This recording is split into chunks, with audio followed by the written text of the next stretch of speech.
le nom de Jésus-Christ comme nous l'avons vu. La dernière fois, nous avons parlé, nous avons vu comment, pour les apôtres, c'était important d'enseigner au nom de Jésus. Et cela n'était pas une coïncidence. Un nom, c'est bien plus qu'une identification. Un nom amène l'autorité, un nom amène le pouvoir, et nous en avons fait la démonstration à la fois passée. Vous savez, le nom amène la réputation. Il y a de ces noms que si tu les cites seulement, la réputation suit. Bon, je sais, je viens du Congo, et ça fait longtemps que je viens du Congo. Mais pour ceux qui sont d'un certain âge qui viennent du Congo, quand on leur cite le nom de Mambogo, ils commencent déjà à rire, parce que ça vient avec une réputation. Alléluia. C'était un comédien très populaire à l'époque, et vous pouvez, il continue à rire encore les vieux Congolais en arrière. Alléluia. Mais les jeunes ne connaissent pas Mambo. Alléluia. Un nom va venir toujours avec une réputation, et un nom va apporter de l'autorité. Tu sais, pour ceux qui viennent d'Haïti, si tu leur dis Duvalier, vous avez vu le murmure. Pour ceux qui viennent de la République centrafricaine, si on disait, comment il s'appelle encore? Bokassa, voilà, Bokassa. On sait, on réalise. Et je me rappelle quand je suis arrivé ici, j'avais 20 ans. J'ai commencé à chercher le travail et je n'avais aucune expérience. Mais ils sont en train de faire une expérience sur moi tout à l'heure. Je n'avais aucune expérience au travail. Je suis arrivé à une place sur la 19e avenue, j'ai rempli mon CV, j'ai donné au type, il a regardé, il dit, mais c'est pas d'expérience, tu n'as jamais travaillé à 20 ans. J'ai dit non. Il me regarde, il dit, mais tu es le fils de Bokassa ou quoi? Ça ne faisait pas de sens. Mais quelque part, le nom de Bokassa avait une réputation pour lui. Il signifiait quelque chose. Le nom amène l'autorité, le nom amène le pouvoir, le nom amène toujours une réputation. Et la première préoccupation des premiers chrétiens était de rendre gloire au nom de Jésus-Christ. Ils faisaient tout au nom de Jésus. Ils rendaient gloire au nom de Jésus. Ils allaient accepter tout, mais pourvu qu'ils rendent gloire à ce nom précieux. Regardez Actes 3:6. Alors Pierre lui dit, je n'ai ni argent ni or, mais ce que j'ai, je te le donne. Au nom de Jésus-Christ de Nazareth, lève-toi et marche. Pas à mon nom, mais au nom de Jésus-Christ de Nazareth, lève-toi et marche. Regardez, au verset 16, quand ils sont questionnés là-dessus, il dit, c'est par la foi en son nom que son nom a affermi. C'est lui que vous voyez et connaissiez. C'est la foi en lui qui a donné à cet homme cette entière guérison en présence de vous tous. Ils n'ont pas pris un seul crédit, ils ont élevé le nom de Jésus-Christ, ils ont crédité le nom de Jésus-Christ de tout ce qui était fait. Acte 4:7, ils furent placés au milieu de Pierre et Jean, ça c'est le Sanhédrin, et leur demandèrent par quel pouvoir ou au nom de qui avez-vous fait cela? Même ceux qui étaient contre, ils réalisaient que ce qui a été fait par un quelconque pouvoir. Et ce pouvoir a été transmis ou a été activé par l'invocation du nom qui détient le pouvoir. Il dit, par quel pouvoir ou au nom de qui avez-vous fait cela? Et les disciples ont continué en disant au verset 12, il n'y a de salut en aucun autre, car il n'y a sous le ciel aucun autre nom qui ait été donné parmi les hommes par lesquels nous devions être sauvés. En d'autres termes, pour les apôtres, le nom était tout. Ils étaient vraiment les gens du nom. Le nom était source du salut, le nom était source de guérison, le nom était source de provision, le nom était source de provision, le nom devait recevoir tout honneur et toute gloire. Alléluia. 18, les ayant appelés, ils leur défendirent absolument de parler et d'enseigner au nom de Jésus, parce qu'ils avaient compris que tout venait par le nom. Il dit, vous pouvez enseigner, mais pas dans le nom de Jésus. Et le défi reste aujourd'hui. Et vous pouvez faire l'expérience.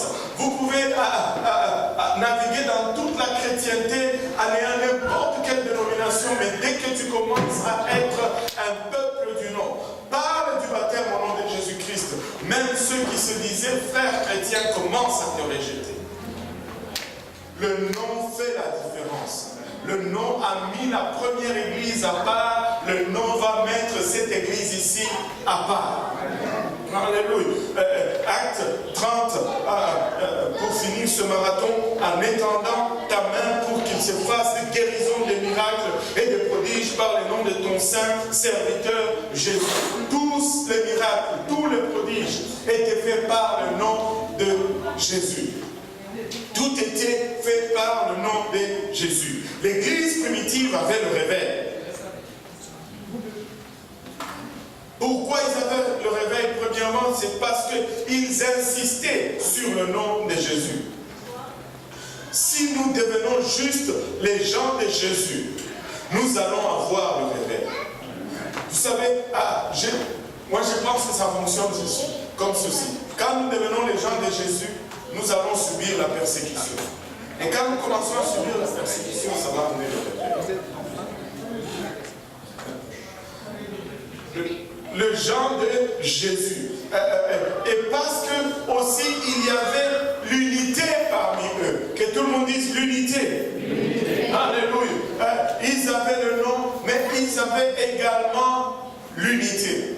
Nous ne pouvons pas vaincre si nous sommes divisés. Écoutez, nous ne serons jamais pareils. Il y en a qui aiment le foufou, il y en a qui aiment le riz. Il y en a qui aiment le riz collé, il y en a qui aiment le riz blanc. Il y en a qui aiment les légumes, d'autres sont allergiques aux légumes. Mais nous pouvons mettre nos différences de côté, nous réunir autour du nom de Jésus-Christ et voir l'Église avoir le plus grand réveil qui n'ait jamais eu dans le temps passé, parce que le Seigneur nous promet un réveil qui surpasse celui de la première église ou de la première moisson. Écoutez, si nous sommes tous pareils, nous n'allons pas avoir besoin d'unité. Si nous parlons unité, c'est parce que nous sommes différents. Et dans l'unité, il y a ce que tu donnes et ce que tu concèdes, ce que tu gagnes et ce que tu perds. Tout le monde doit faire des concessions. Alors, et tout le monde va devoir payer un prix.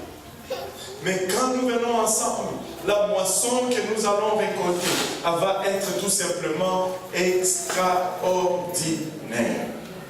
Moi, je suis différent de Dario, par exemple. Lui, il travaille à la sécurité. Moi, je sécurise l'enlèvement.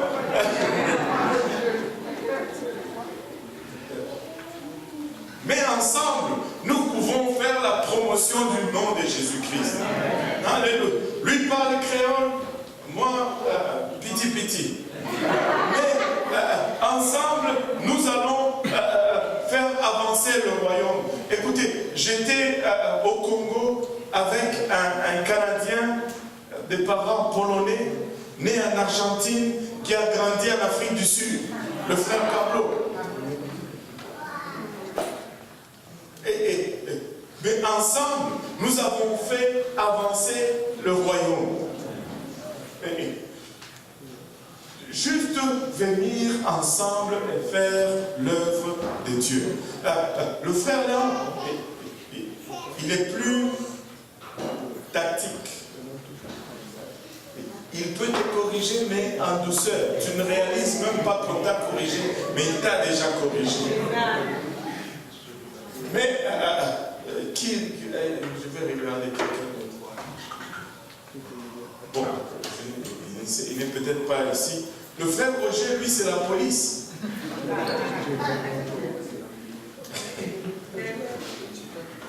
Mais ensemble, nous mettons nos différences d'un côté et nous avançons, nous bâtissons le royaume de Dieu. S'il y a quelque chose que le diable va vouloir s'aimer parmi nous, c'est la division. Mais nous devons juste refuser. Nous avons le même Père que Jésus-Christ. Nous avons la même mère que l'Église. Nous avons le même nom de famille. Et c'est le nom qui est au-dessus de tout autre nom. Écoutez, même dans ma propre famille, alléluia, où nous sommes nés du même père, même mère, même sang, vous savez, il y a eu des chicanes. Alors, mais nous ne sommes pas moins frères, nous ne sommes pas moins frères. Mais laissez-moi vous dire, le sang de Jésus est plus lourd que le sang de mes parents.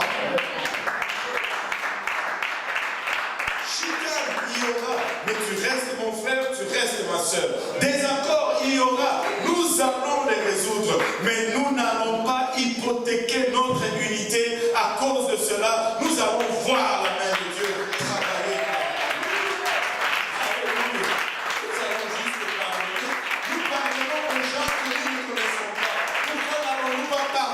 À ceux que nous connaissons. Nous aimons les gens qui sont au dehors. Nous sortons pour aller les faire venir à l'église alors qu'ils ont obéi. Quand ils n'avaient même pas obéi à l'évangile, nous les aimions tellement que nous avons mis de côté nos activités pour aller les évangéliser, pour prier et jeûner pour eux, pour venir ici le vendredi soir et veiller pour qu'ils viennent à Dieu. Mais alors qu'ils viennent à Dieu, on va commencer à refuser de leur parler. Ça ne fait pas de sens. Ça ne fait pas de sens. On doit les aimer plus parce que maintenant ils ont revêtu le nom de Jésus-Christ. Je t'aime encore plus aujourd'hui parce que tu es. Des fois, nous nous laissons avoir par des niaiseries. Nous nous laissons avoir par des stupidités. Il y aura toujours des désaccords, même entre ceux qui se disent, ceux qui vont les choisir. Écoutez, nos frères et sœurs, nous ne les choisissons pas. Mais même entre mari et femme, on a choisi, non pas elle, pas elle, pas elle. Ah, elle, c'est celle qu'il y aura des discordes. Alléluia. Battons nos mains un peu pour les spectateurs.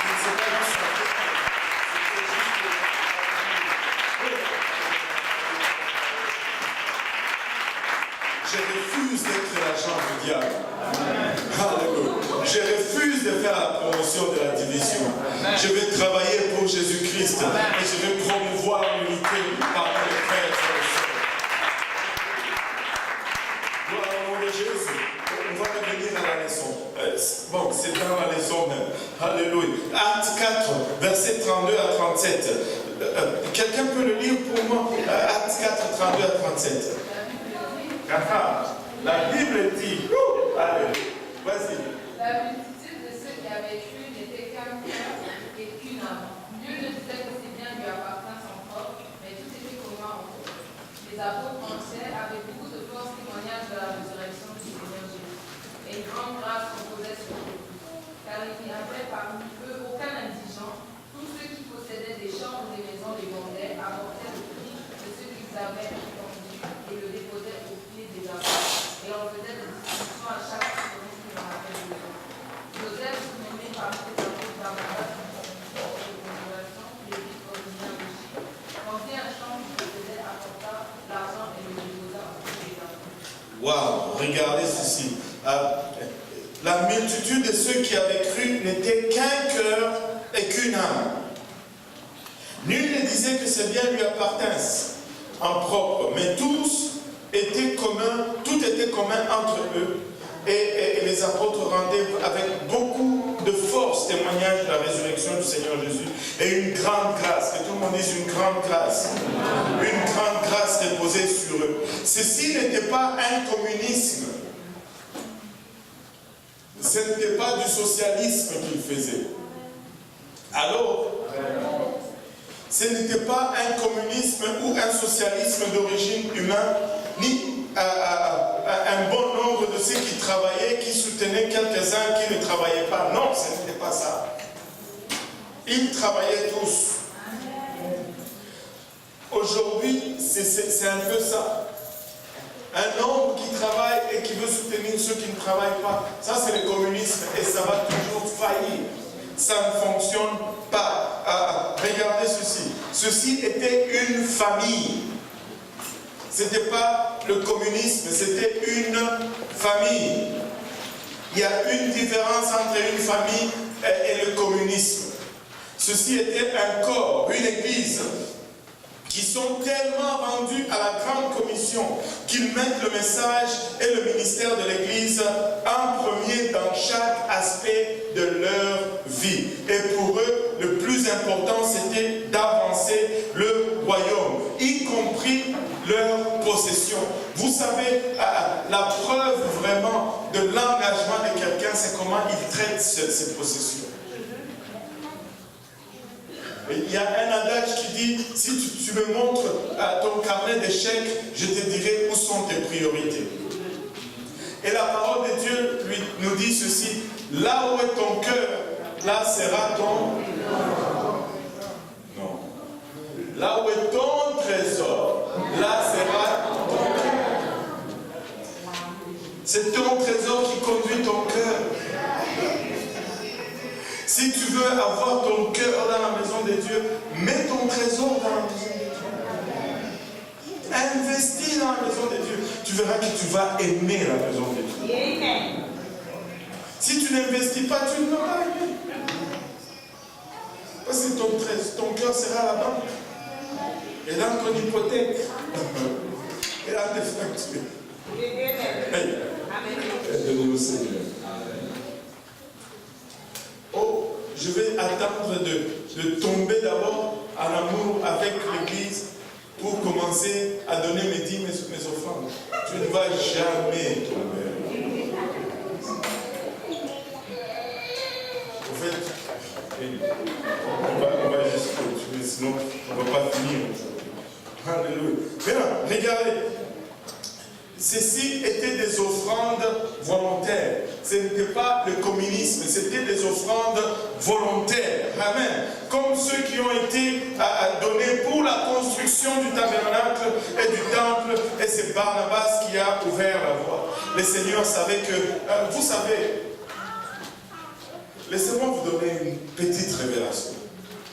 Ceci est en train de se produire environ dans l'an 33, 40 après la naissance de Jésus. Amen.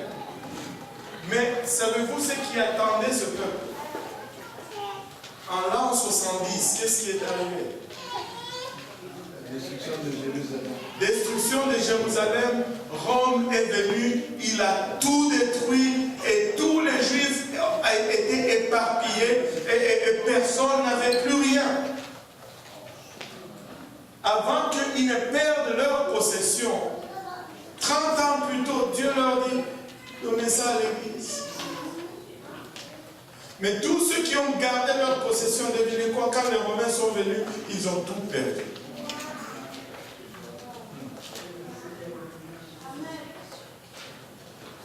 Mais ceux qui ont donné, ils ont préservé leurs biens pour l'éternité.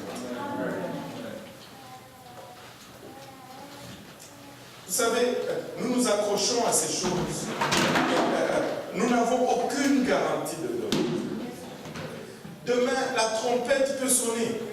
Et nous allons tous être partis. Demain, on peut tomber capote, paf, tu arrêtes de respirer, c'est fini. Et le 30 000 que tu gardais pour ta retraite, parti. Soit ça, le Seigneur était vraiment... le Seigneur savait que dans l'an 70, la ville de Jérusalem allait être détruite par les Romains et que le peuple serait dispersé et que tout le monde allait de toute façon tout perdre, sauf ceux qui l'auront donné à l'Église alors qu'il était encore temps. Vous savez, le diable déteste l'unité. Le diable a peur de l'unité. Il a peur de l'unité. Il a essayé la persécution de l'Église. Il a essayé de l'extérieur Mais cela n'a pas arrêté l'Église. Plus ils étaient persécutés, plus ils étaient ravigourés à faire l'œuvre du Seigneur. Alors qu'il a essayé cela et que ça n'a pas marché, il a maintenant essayé la corruption de l'intérieur de l'Église. C'est pourquoi, peuple de Dieu, une des premières choses, c'est la sanctification. Et vous pouvez lutter contre la sanctification, mais vous n'avez aucune idée qu'est-ce qu'elle représente. Vous pouvez étudier tout mouvement de réveil. Ça commence toujours avec une consécration. Et quand elle va durer aussi longtemps que cette consécration va être maintenue. Et quand cette consécration tombe, le mouvement de réveil tombe. Et tous ceux qui fuient l'église où on prêche la sanctification, observez-le. Ils finissent toujours eux-mêmes loin de Dieu, leur famille dans la débauche ou plus loin de Dieu, parce qu'ils ont tout simplement refusé cette protection de l'intérieur. Je n'ai jamais vu quelqu'un qui rejette la sanctification et qui devient plus consacré à Dieu.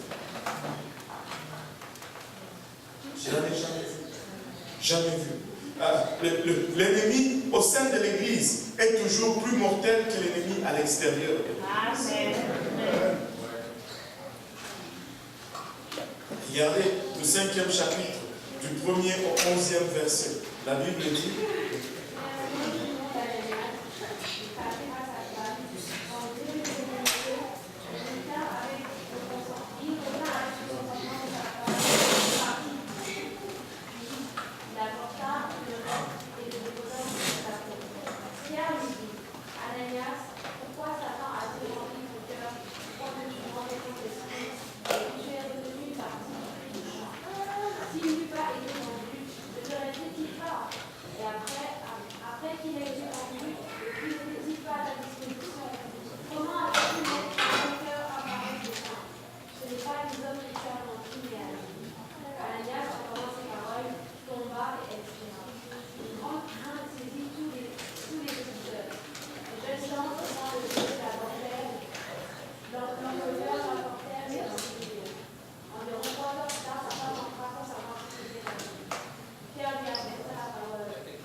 Wow. Si ils étaient à notre époque, ils allaient avoir beaucoup de problèmes. Une église où les gens viennent, ils meurent comme ça. On ne les prend pas et on ne va pas les enterrer tout simplement. La police arrive. C'est pourquoi Dieu nous fait grâce et il ne fait plus certaines choses. Sinon le pasteur finirait en prison. Amen. Heureusement que Dieu tient en compte toutes ces choses.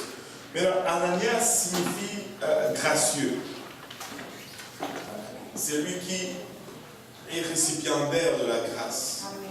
Mais le problème avec Ananias, c'est qu'il a pris la grâce pour acquis. Nous ne devons jamais arriver à une place où nous prenons la grâce pour acquis. Saphira signifie beau. Même si c'était une femme, ça signifie. Mais son cœur était laid avec le péché en secret. Il convient de noter que le Seigneur juge toujours sévèrement le péché en début de chaque alliance qu'il établit. Et cela est fait comme un avertissement pour le peuple. À chaque début d'alliance, il a jugé sévèrement le peuple. Regardez, juste après que le tabernacle fut terminé, Dieu a tué Nadab et Abihu pour avoir essayé d'offrir du feu étranger devant le Seigneur, dans Lévitique 10. Juste après qu'Israël ait été condamné dans le désert pour 40 ans, Dieu a tué un homme pour avoir travaillé le jour du sabbat, dans Nombre 15. Et juste après qu'Israël soit entré dans la terre promise, Dieu a tué Akan pour avoir pris du butin interdit de la ville de Jéricho, Josué 7. En début de chaque alliance, tu vois qu'il y a un jugement sévère. Mais c'est pour nous dire, ne prenez pas l'alliance pour acquis. Et en début de cette nouvelle alliance, Dieu a frappé Ananias et Saphira d'un jugement sévère. Nous ne devons pas prendre notre alliance pour acquis. Dieu est sérieux au sujet de ses commandements et de tous ces pactes qu'il tient avec nous. Nous devons également le prendre au sérieux. Le péché d'Ananias et Saphira n'était pas d'avoir possédé des terres ou des biens. Ça, ce n'était pas mal aux yeux de Dieu qu'ils aient de propriété. Et leur péché, ce n'était pas non plus d'avoir refusé de donner ou de ne pas avoir donné la totalité du montant. Là n'était pas le péché. S'ils pouvaient, ils pouvaient juste donner ce qu'ils voulaient donner. Ils pouvaient même ne pas vendre leur propriété et ne rien donner. Amen. Mais leur péché, c'était d'avoir menti au Saint-Esprit, en donnant à l'Église une fausse impression extérieure, dans l'espoir que la réalité intérieure ne soit jamais découverte. Et si nous ne faisons pas attention, très souvent nous sommes victimes de ce piège. Nous voulons donner à l'Église une fausse impression extérieure, alors qu'à l'intérieur, ce n'est pas le cas. S'il y a quelque chose qui convient, c'est juste être honnête avec soi-même et assumer ce choix. Je préfère encore quelqu'un qui dit, pasteur, moi, la sainteté, j'ai encore de la difficulté avec, et qui vient à l'église dans ses pantalons, et on en parle au lieu de jouer à l'hypocrite, dedans tu es comme ça, dehors tu es autrement. C'est donner une fausse impression à l'église. C'est mentir au Saint-Esprit. Tu ne vas pas prospérer dans ce que tu fais si tu mènes une telle vie. Sois honnête avec Dieu, mets tes cartes sur la table. Nous n'allons pas te détester pour cela, nous allons t'aimer quand même. Mais si ça fait 10 ans que tu ne comprends pas la même chose, là ça serait un autre problème. Allô? 1 an, ça va. 2 ans, on va endurer. Mais 10 ans, bon, on dit ok, il y a quelque chose. Amen. Alléluia. Et écoutez, ne jouez pas à la sainteté. La sainteté, ce n'est pas un jeu de voir, oh, est-ce que si je fais ceci, je suis sauvé? Est-ce que si je fais cela, je ne suis pas sauvé? Pasteur, est-ce que c'est une question de salut? Il faut qu'on grandisse hors de cela. Un homme qui aime sa femme ne dit pas, oh, je ne veux pas regarder les autres femmes parce que j'aime ma femme. Je ne veux pas regarder. Non, il aime tout simplement sa femme et il ne se préoccupe pas des autres femmes. Il n'est pas en train, est-ce que si je regarde 10 minutes, ça veut dire que je n'aime pas ma femme? Est-ce que c'est 15 minutes de regard? Non! Mais on ne peut pas vivre comme ça pour Dieu. On aime Dieu et on fait juste pour faire plaisir à Dieu et non pas par calcul pour voir si je vais être sauvé ou pas. C'est de l'hypocrisie. C'est de l'orgueil qui avait transformé Lucifer en Satan. Ésaïe 14. Et c'était l'orgueil. Quand l'homme est tombé, c'était l'orgueil aussi. Vous serez comme Dieu qui a causé le péché d'Adam et Ève. Dans Genèse 3, l'orgueil ouvre la porte à tout autre péché parce qu'une fois que nous sommes plus préoccupés par notre réputation que par notre caractère, il n'y a pas de fin à ce que nous allons faire pour nous faire bien paraître devant les autres. Notre caractère doit être plus important que notre apparence.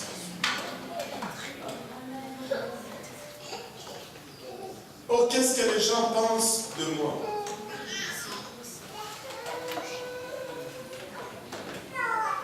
C'est moins important que qui suis-je vraiment.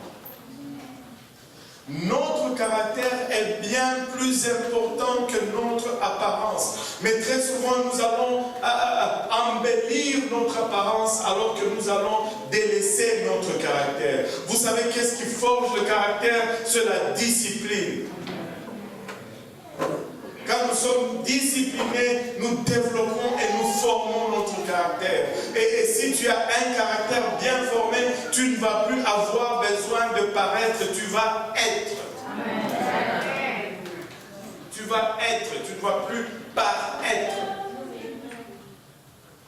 Alléluia, tu vas éliminer le par. Dieu est jaloux de son Église. Ça, c'est une chose que nous ne comprenons pas. Si nous comprenions cela, nous allions éviter des erreurs graves. Regardez, peuple de Dieu, Dieu est jaloux de son Église. Tu sais, ne va pas voir, par exemple, Pasteur Luc et commencer à critiquer la sœur Evelyne avec... il va te taper. Parce qu'il aime sa femme. Dieu est jaloux de son Église. Ne critique pas son Église. Il a payé un grand prix pour son Église. Il a versé de son sang pour son Église. Elle n'est peut-être pas parfaite, mais c'est son amoureux, c'est son Église. Il l'aime. Il l'aime, juste. Il l'aime. Réalise cela, rappelle-toi de cela. Dieu aime son Église. Donc fais attention, il est partout, Dieu. Même dans le métro, il est là. Dans ta chambre le soir au téléphone, il est là. Il t'entend partout. Il aime son Église. Des problèmes, il y en aura, mais Dieu aime son Église. Alléluia. Dieu est jaloux de son Église, car il a acheté avec son propre sang. Acte 20-28. Alléluia. L'Église est le pilier et le fondement de la vérité. 1 Timothée 3,15. Tandis que Satan est un menteur et le père de mensonges. Jean 8,44. Le diable fera tout ce qu'il peut pour infiltrer la vérité avec un mensonge. Et le but, c'est d'empêcher et de harceler la précieuse possession de Dieu. Si Pierre n'avait pas reçu une parole de connaissance, Ananias et Saphira auraient pu devenir des personnes influentes dans l'Église alors qu'ils n'étaient même pas intègres. Et le diable aurait pu travailler à travers eux de l'intérieur. Alors, mais leur péché était le péché de présomption auquel Jésus a fait face dans le désert. Regardez ceci, Matthieu 4, versets 6 et 7.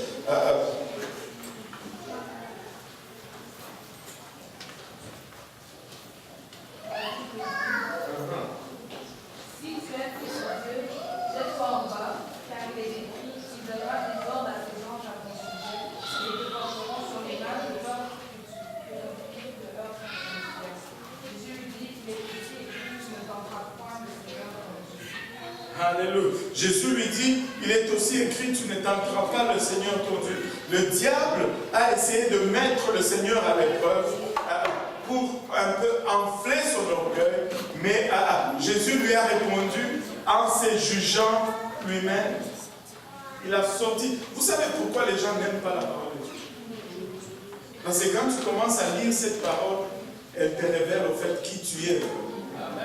Et très souvent, tu n'aimes pas ce que tu vois. Au lieu d'accepter ce fait et de laisser maintenant cette parole qui a révélé qui tu es, changer qui tu es en quelque chose que tu vas éviter, tu la rejettes. Et c'est pourquoi les gens vont lutter contre la parole de Dieu. Ils vont repousser la parole de Dieu. Mais si nous la laissons la juger, regardez ce verset 2 Corinthiens 11-31 nous dit, si nous nous jugions nous-mêmes, nous ne serons pas jugés. Si nous nous examinons nous-mêmes et nous nous disons, ah, là j'ai un problème. Alléluia. Dieu vient même et il nous aide à résoudre ce problème. Et c'est pourquoi une des choses les plus importantes, je le dis souvent, il faut être honnête envers soi-même. Il faut être honnête avec soi-même. Regardez Hébreux 10, 28 à 31. Hébreux 10, 28 à 31, qu'est-ce qu'il nous dit? Celui qui a volé la gloire du Moïse meurt sans dans la déposition de 2 ou de 3 volés. De quel pire châtiment pensez-vous que sera jugé digne celui qui aura volé au pied le Fils de Dieu, qui aura tenu contre le sang de l'alliance, par lequel il a été sanctifié et qui aura outragé l'esprit de la grâce? Car nous connaissons celui qui a dit, à moi la vengeance, à moi la rétribution, et encore le Seigneur jugera son peuple. C'est une chose terrible que de se nommer entre les mains de Dieu. Wow. Oh, oh. Et nous avons, des fois nous oublions ce verset. Mais ça devrait nous tenir sur notre ligne. Et écoutez, si ceux qui ont violé la loi de Moïse ont été jugés si sévèrement, et comparer ce que la loi de Moïse a apporté, comparer cela avec ce que le sang de Jésus apporte dans nos vies, combien davantage seront jugés ceux qui foulent le sang de l'agneau aujourd'hui. Nous devons être des gens qui marchent dans la droiture et dans la crainte de Dieu. Amen. Maintenant, leur péché, le péché d'Ananias et Saphira ne consistait pas à avoir volé l'argent de Dieu, mais à mentir à l'Esprit Saint. Ainsi, vous savez, ils ont voulu voler la gloire de Dieu. Ils n'ont pas volé l'argent de Dieu. Ils ont essayé de voler la gloire de Dieu. Alors Pierre leur dit, Acte 5, 9, comment vous êtes-vous accordés pour tenter l'Esprit du Seigneur? Comment vous êtes-vous accordés pour tenter l'Esprit du Seigneur? Pour faire quelque chose que vous deux savez être contre la parole de Dieu. Quelle place dangereuse au vivre? Faire quelque chose contre la parole de Dieu. Le savoir et le faire quand même.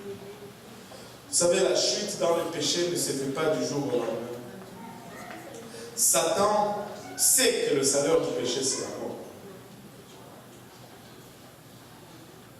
Mais son plus grand désir est que nous recevons, par les conséquences de notre péché, nous ne recevons pas immédiatement les conséquences de notre péché.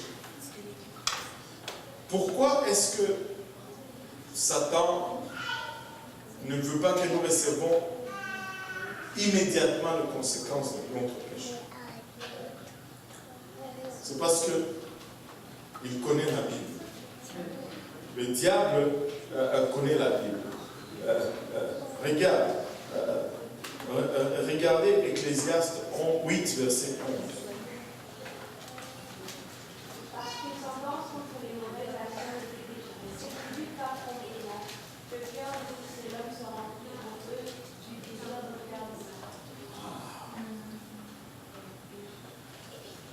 Parce qu'une sentence contre les mauvaises actions ne s'exécute pas promptement. Le cœur du Fils de l'homme se remplit en eux du désir de faire le mal. Parce que la sentence n'est pas exécutée tout de suite. Tout le monde dit, mais on peut faire la même chose. Et là, Satan retarde le salaire du péché. Et là, toi, comme un fou, tu penses, on ne m'a pas vu, le pasteur est stupide, il ne va pas savoir, je vais faire le ministère, je vais faire ça. Mais la chute sera encore plus grande. Si vous vous trouvez dans un schéma ou dans une marche habituelle de péché, écoutez-moi bien, si vous vous trouvez à pécher de façon répétitive, mais que vous ne rencontrez pas des conséquences de vos péchés, tombez sur vos genoux immédiatement et repentez-vous. Parce que Satan vous prépare tout simplement pour une plus grande chute. tombez sur vos genoux. Répandez-vous immédiatement.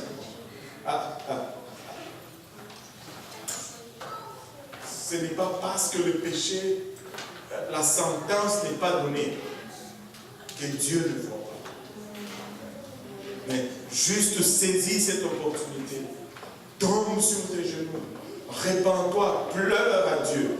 Et corrige ta trace avant que cette grande chute ne t'atteigne. Vous savez, à ce stade, dans le livre des Actes, nous passons d'une grande puissance qui était dans Acte 1 à une grande grâce dans Acte 4, qui est tombée sur l'Église. Et la vraie grâce de Dieu va toujours apporter la crainte de Dieu.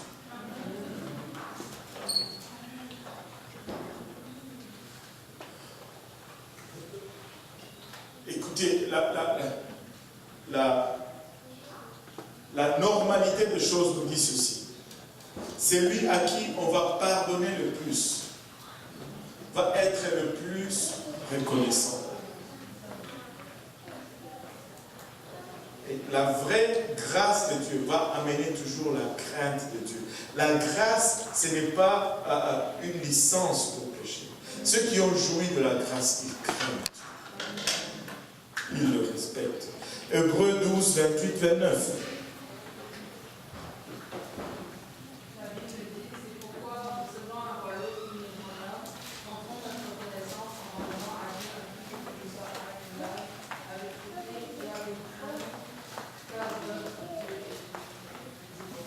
C'est pourquoi, recevant un royaume inébranlable, la grâce de Dieu, montrons notre reconnaissance. Nous sommes récipiendaires de la grâce et nous devons être reconnaissants.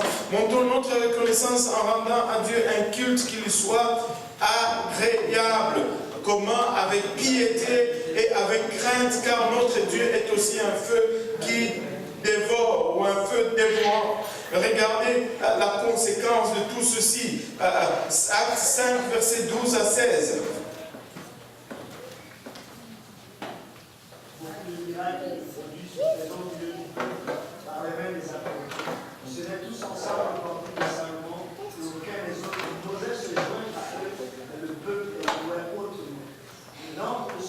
Au Seigneur, hommes et femmes sont montés de plus en plus, en sorte qu'on apportait les malades dans les rues et qu'on les plaçait sur des lits et des couchettes, afin que lorsque Pierre passerait, son nombre au moins couvrait quelques-uns. La multitude accourait aussi de villes voisines à Jérusalem, amenant des malades et des gens tourmentés par les esprits impurs, et tous étaient guéris. Wow. Regardez ceci. Le verset 13 nous dit « Aucun des autres n'osait se joindre à eux ». Eux ici signifient les apôtres. Mais le peuple le louait. Mais ceci ne veut pas dire que la communauté avait peur de rejoindre l'Église. Amen. Vu que le verset 14 nous dit exactement le contraire, le nombre de ceux qui croyaient au Seigneur s'augmentait de plus en plus. Amen. Donc, aucun des autres n'osait se joindre à eux ou aux apôtres. Ce n'était pas que les gens ne voulaient pas rejoindre l'Église. Ce n'était pas que les gens ne se convertissaient pas. Mais ici demeure une très grande révélation, un très grand secret du réveil. Vous savez, ce verset indique tout simplement ceci, que comme autant que l'Église regardait leurs dirigeants avec moins de familiarité et beaucoup de respect, cela amplifiait la position que Dieu leur avait donnée. Et le réveil éclatait de plus belle. Plus l'Église respectait et honorait leurs dirigeants, plus l'Église grandissait. Plus l'Église tenait un respect, avait une distance entre eux et les dirigeants, plus l'Église grandissait. Regardez ceci, ça c'est un de nos anciens Billy Cole qui a dit ceci, et si vous n'avez rien retenu de tout ceci, retenez au moins ceci. Billy Cole a dit ceci: je ne peux vous rendre ministère que dans la mesure où vous me respectez. Je ne peux vous rendre ministère que dans la mesure où vous me respectez. Mais aujourd'hui, cela n'est plus populaire. Aujourd'hui, cela n'est plus d'ordre. Tout le monde est important à ses yeux. Tout le monde peut faire ce qu'il veut. Aucun respect pour le ministère. Tout devient familiarité. Mais nous perdons dans la présence et la puissance de Dieu dans cela. Plus, ou plutôt moins, ils étaient familiers avec leurs dirigeants, plus ils les respectaient, plus il y avait un réveil et une croissance extraordinaire parmi le peuple. Regardez Hébreux 5, 1 à 4. Je vais le lire rapidement. En effet, tout souverain sacrificateur pris du milieu des hommes est établi pour les hommes dans le service de Dieu, afin de présenter des offrandes et des sacrifices pour le péché. Il peut être indulgent pour les ignorants et les égarés, puisque la faiblesse est aussi son partage. Et c'est à cause de cette faiblesse qu'il doit offrir des sacrifices pour ses propres péchés, comme pour ceux du peuple. Nul s'attribue cette dignité s'il n'est appelé de Dieu comme le fut Aaron. Et regardez, en d'autres termes, l'écrivain d'Hébreux est en train de nous dire: ne regarde pas un sacrificateur comme ton égal parce qu'il a la même faiblesse que toi. Et pour cela, Dieu le sait. Et il doit offrir lui-même des sacrifices pour ses propres péchés. Mais à cause de l'appel que Dieu a placé sur lui. À cause de l'appel que Dieu a placé sur lui. Si nous passons moins de temps, c'est quelqu'un qui m'a dit ceci, si nous passons moins de temps debout à côté de nos dirigeants et plus de temps en secret, à genoux pour nos dirigeants, nous allons avoir des plus grands réveils. Si vous voulez avoir un mouvement de réveil surnaturel de Dieu dans l'Église, alors tenez en haute estime le ministère que Dieu a mis dans l'Église. Vous allez voir le réveil dans l'Église. Respectez le ministère. Honorez le ministère. Aucun des autres n'osait se joindre à eux. Ce n'était pas la crainte, ce n'était pas la peur, c'était plutôt le respect et cette dignité qu'ils offraient aux ministres. Et Dieu a dit le nombre de ceux qui croyaient au Seigneur s'augmentait de plus en plus. Ayons un regard favorable sur les gens que Dieu place sur nous. Oui, je sais que ça semble un peu bizarre que ce soit moi qui sois debout ici en train de vous dire cela, mais laissez-moi, je veux vous dire tout le conseil de Dieu. Ayez du respect, alléluia, pour le ministère que Dieu a placé sur l'Église, et nous allons avoir un grand réveil. Nous allons avoir un grand réveil. Nous allons avoir un grand réveil. En se levant tous ensemble.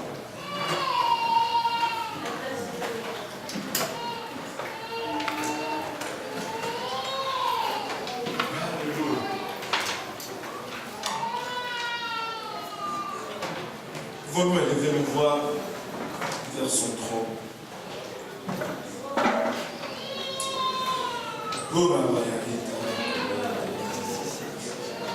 Seigneur Jésus, nous te rendons grâce encore une fois éternelle pour ton amour, ta bonté, ta fidélité. Papa, nous te remercions. Le privilège que nous avons de nous tenir humblement devant toi, Seigneur. Papa, alors que nous venons ensemble, nous prions, Papa, que tu nous laves encore une fois, Papa, que cette pensée qui était en Christ soit également en nous, Seigneur Jésus. Papa, il a ta réforme, nous, Papa, transforme notre intelligence, Papa. Sème à nous, Papa, l'amour de ton Église, le respect, Papa, de l'autorité. Sème à nous, Seigneur Jésus-Christ, cette façon de voir que tu as établi, Papa, dans ton royaume, Père. Car par-dessus toute chose, nous désirons voir ta gloire, Seigneur. Nous voulons, Papa, il a te rendre toute gloire et toute honneur. Nous voulons voir ta main bouger parmi nous, Seigneur. Nous ne voulons pas passer, Seigneur, à côté de ce réveil. Papa, il a garde-nous unis, Papa, malgré, Papa, nos différences. Garde-nous unis, Papa, malgré notre diversité, Papa. Que cela soit plutôt notre force que notre faiblesse, oh Éternel. Alléluia. Donne-nous un cœur, Papa, il a qui met ton Église, Papa, en avant de toutes choses, Seigneur. Autant, Papa, que toi, tu as mis toutes choses de côté, Papa, afin de gagner notre salut, Seigneur. Autant, Papa, il a aide-nous à mettre tout de côté, Seigneur, afin de maintenir ce salut, Seigneur Jésus. Aide, Papa, il a sonde le cœur d'un chacun de nous, Seigneur, et rencontre-nous au lieu de nos besoins, Seigneur. Papa, arrache tout orgueil, Papa, il a de nos cœurs, Seigneur. Ne permets pas, Seigneur Jésus-Christ, Papa, que cela soit un accès quelconque, Seigneur, il a à notre marche, à notre ministère, Seigneur Jésus. Papa, rencontre-nous au lieu de nos besoins, chacun de nous, Papa. Il a